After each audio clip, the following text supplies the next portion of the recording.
ಸ್ವಾಮಿ ಸಾವಿನ ಸುಳಿಯಲ್ಲಿ ಸಿಲುಕಿರೋ ನಟ ದರ್ಶನ್ಗೆ ಒಂದರ ಮೇಲೊಂದರಂತೆ ಸಂಕಷ್ಟಗಳು ಸುತ್ತಕೊಳ್ತಿವೆ. ಪೊಲೀಸರ ಕೈಸೇರಿರೋ ಎಫ್ಎಸ್ಎಲ್ ವರದಿಯಲ್ಲಿ ಕಾಟೇರನ ಶೆಡ್ ರಹಸ್ಯವೇ ತೆರೆದುಕೊಂಡಿದೆ. ಆ ಎರಡು ವರದಿಗಳು ಚಕ್ರವರ್ತಿಯ ಕೊರಳು ಸುತ್ತಕೊಳ್ಳೋದಕ್ಕೆ ಶುರುವಾಗಿದೆ.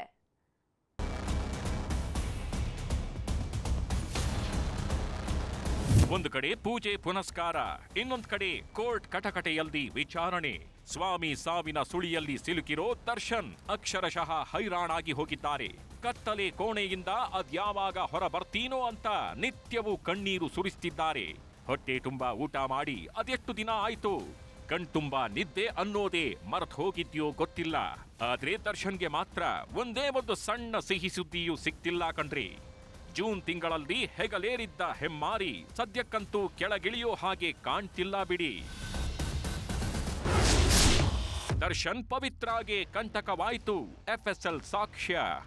ಪೊಲೀಸರ ಕೈ ಸೇರಿರೋ ಎಫ್ಎಸ್ಎಲ್ ವರದಿ ದರ್ಶನ್ ಹಾಗೂ ಪವಿತ್ರಾಗೆ ಕಂಟಕವಾಗಿ ಕಾಡೋದಕ್ಕೆ ಶುರುವಾಗಿದೆ. ಬಟ್ಟೆ ಹಾಗೂ ಚಪ್ಪಲಿ ಮೇಲೆ ಸಿಕ್ಕಿರೋ ರಕ್ತವೇ ಇಬ್ಬರಿಗೆ ಕಾನೂನಿನ ಕುಣಿಕೆ ಬಿಗಿ ಮಾಡ್ತಿದೆ.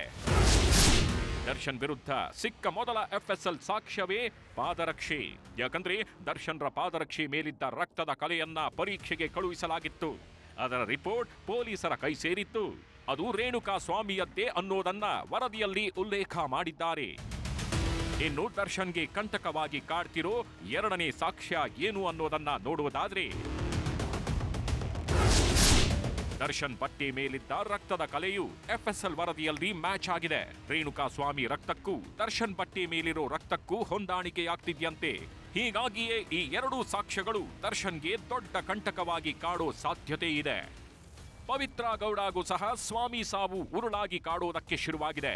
ಸ್ವಾಮಿಯ ಒಂದೊಂದು ಹನಿ ರಕ್ತವು ಪವಿತ್ರಾಳ ಕೊರಳು ಸುತ್ತಕೊಳ್ತಿವೆ.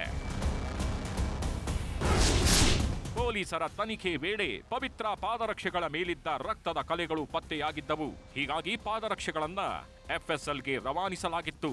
ಈಗ ಅದರ ರಿಪೋರ್ಟ್ ಪೊಲೀಸರ ಕೈ ಸೇರಿದ್ದು ಸ್ವಾಮಿ ರಕ್ತಕ್ಕೂ ಪವಿತ್ರ ಪಾದರಕ್ಷೆ ಮೇಲಿದ್ದ ರಕ್ತಕ್ಕೂ ಮ್ಯಾಚ್ ಆಗ್ತಿದೆ. ಹೀಗಾಗಿ ಪವಿತ್ರ ಸ್ವಾಮಿ ಕೊಲೆಯಲ್ಲಿ ಭಾಗಿಯಾಗಿದ್ರು ಅನ್ನೋದಕ್ಕೆ ಇದೇ ಸಾಕ್ಷ್ಯವಾಗಲಿದೆ. ಮಹತ್ವದ 3 ವರದಿಗೆ ಕಾದು ಕುಳಿತಿದೆ ಖಾಕಿ ಪಡೆ. ಈಗಾಗಲೇ 6 ಎಫ್ಎಸ್ಎಲ್ ವರದಿಗಳು ಪೊಲೀಸರ ಕೈ ಸೇರಿವೆ. ಆದ್ರೆ ಇನ್ನು 3 ವರದಿ ಬರೋದು ಬಾಕಿ ಇದೆ. ಪಟ್ಟಣಗೆರೆ ಶೆಡ್ನ ಸಿಸಿಟಿವಿ ರಿಪೋರ್ಟ್, ದರ್ಶನ್ ಪವಿತ್ರ ಮನೆಯ ಸಿಸಿಟಿವಿ ರಿಪೋರ್ಟ್ ಹಾಗೂ ಆರೋಪಿಗಳ ಮೊಬೈಲ್ ರಿಟ್ರೀವ್ ಡೇಟಾ ವರದಿ ಇನ್ನೂ ಪೊಲೀಸರ ಕೈ ಸೇರಿಲ್ಲ. ಈ 3 ವರದಿಗಳು ಬಂದಿದ್ದೇ ಆದಲ್ಲಿ ಸ್ವಾಮಿ ಕೇಸ್ಗೆ ತಾರ್ಕಿಕ ಅಂತ್ಯ ಸಿಗಲಿದೆ. ಡಿ ಗ್ಯಾಂಗ್ಗೆ ಮತ್ತೆ 14 ದಿನ ನ್ಯಾಯಾಂಗ ಬಂಧನ. ಎಲ್ಲ ಆರೋಪಿಗಳ ನ್ಯಾಯಾಂಗ ಬಂಧನ ಇಂದು ಮುಕ್ತಾಯವಾಗಿದ್ದರಿಂದ ವಿಡಿಯೋ ಕಾನ್ಫರೆನ್ಸ್ ಮೂಲಕ ಹಾಜರುಪಡಿಸಲಾಗಿತ್ತು. ವಿಚಾರಣೆ ನಡೆಸಿದ ನ್ಯಾಯಾಲಯ ಆಗಸ್ಟ್ 28ರವರೆಗೆ ಎಲ್ಲ ಆರೋಪಿಗಳ ನ್ಯಾಯಾಂಗ ಬಂಧನ ವಿಸ್ತರಿಸಿ ಆದೇಶ ಹೊರಡಿಸಿದೆ. ಈ ಎಲ್ಲ ಬೆಳವಣಿಗೆಗಳ ಮಧ್ಯೆಯೇ ದರ್ಶನ್ ಪಟಾಲಂ ಜೈಲಿಗೆ ಎಂಟ್ರಿ ಕೊಟ್ಟಿತ್ತು. ಅಭಿಷೇಕ್ ಅಂಬರೀಶ್, ನಟ ಚಿಕ್ಕಣ್ಣ ಹಾಗೂ ತನ್ವೀರ್ ಪರಪ್ಪನ ಅಗ್ರಹಾರಕ್ಕೆ ಭೇಟಿ ನೀಡಿ ದರ್ಶನ್ ಆರೋಗ್ಯ ವಿಚಾರಿಸಿದ್ದಾರೆ. ಒಟ್ನಲ್ಲಿ ಕಂಬಿ ಹಿಂದೆ ಸೇರಿರೋ ದರ್ಶನ್ಗೆ ಎಫ್ಎಸ್ಎಲ್ ವರದಿಗಳೇ ಕಂಟಕವಾಗಿ ಕಾಡ್ತಾಗಿತ್ತು.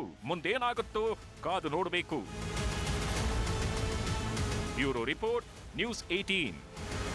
ಕನ್ನಡಿಗರ ಮೆಚ್ಚಿನ ನಿಮ್ಮ ನ್ಯೂಸ್ 18 ಕನ್ನಡ ಈಗ ವಾಟ್ಸ್ಆಪ್ನಲ್ಲಿಯೂ ಲಭ್ಯ.